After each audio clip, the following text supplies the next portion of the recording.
You know, I was at my sister's house last week, and she was pouring herself a big glass of orange juice. Fresh, squeezed, she said.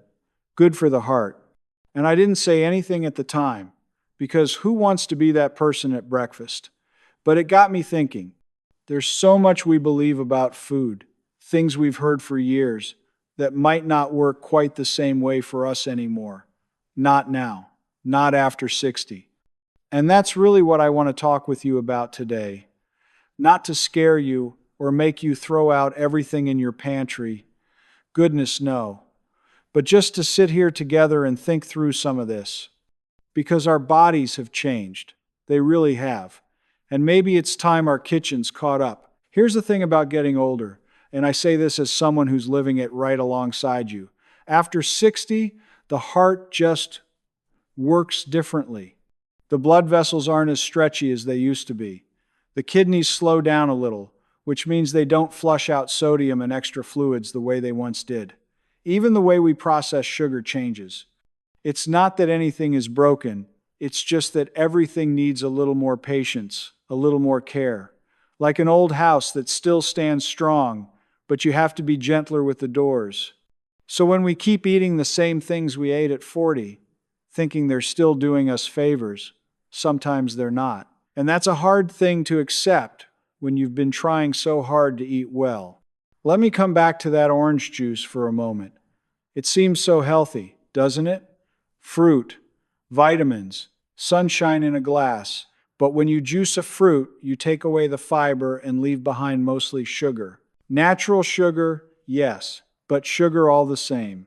And when it hits your bloodstream fast, without fiber to slow it down, it can cause these little spikes. Over time, those spikes put stress on your heart and blood vessels.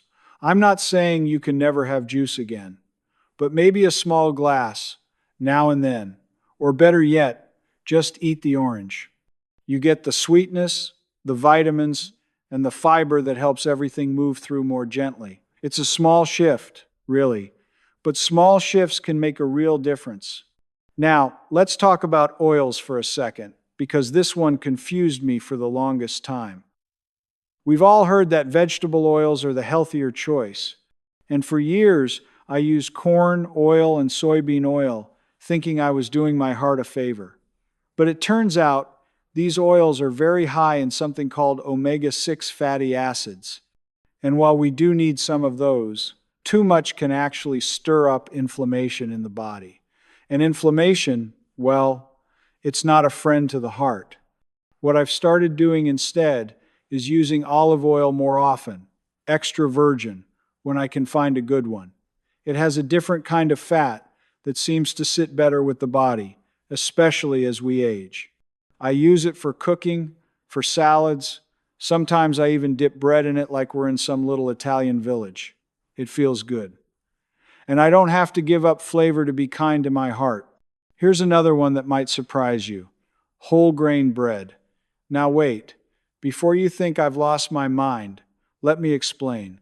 Whole grains themselves are wonderful, but a lot of the packaged whole grain breads you find at the store, they're not as pure as they look. Some of them have added sugars, many have more sodium than you'd expect, and portion sizes can creep up on you when you're making sandwiches or having toast with every meal. I'm not saying give up bread. I would never, but maybe look at the label once in a while. See what's actually in there. And maybe have one slice instead of two, and fill the rest of your plate with vegetables or a bit of fish. It's not about being strict, it's about balance. That word keeps coming up, doesn't it? Balance. And speaking of labels, let's talk about those low-fat products for a minute. You see them everywhere. Low-fat cheese, low-fat crackers, low-fat frozen meals. They sound like the right choice. But here's what I've noticed. When companies take the fat out, they usually put something else in to make up for the taste. Often it's salt. Sometimes it's sugar. Sometimes it's a list of ingredients I can't even pronounce. For someone over 60, especially if your blood pressure is a little higher than it used to be or your kidneys are working a bit slower, all that hidden sodium can add up. It sneaks in. And before you know it, you've had more salt in one frozen dinner than you should have in half a day.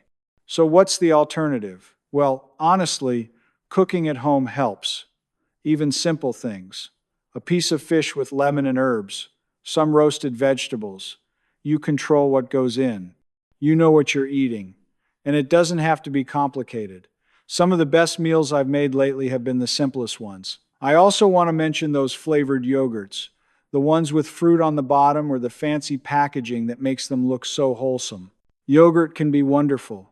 It has calcium, probiotics, good things. But many of the flavored ones have as much sugar as a small dessert. And when you're eating it every morning thinking it's healthy, well, it adds up. Plain yogurt is a gentler choice. I know it's not as exciting, but you can add your own berries, maybe a little honey if you need sweetness. That way, you're in charge. And your heart gets the good stuff without the hidden extras. Every body is different. What bothers one person might be perfectly fine for another. So please, if you have concerns or health conditions, talk to your doctor. They know your situation. They can help you figure out what's right for you. What I'm sharing today is just perspective. A gentle nudge to look a little closer at the things we assume are helping us. Because sometimes the healthiest choice isn't the one with the biggest health claims on the package.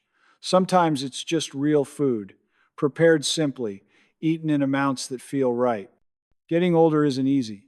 There's so much to think about, so much to adjust to.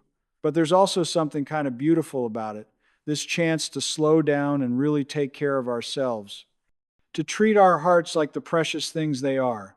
They've carried us this far. The least we can do is feed them well. If this felt helpful to you, I'd love for you to stick around. This channel is really becoming a little community of people who care about aging well, about learning together, about supporting each other through this part of life. There are more videos coming, more conversations like this one. So if you haven't already, maybe consider subscribing. That way, you won't miss anything. And I'll be here, right where you left me, ready to share whatever I've learned. Thank you for being here today. Really. Take good care of yourself. Be gentle with your heart. And I'll see you in the next one.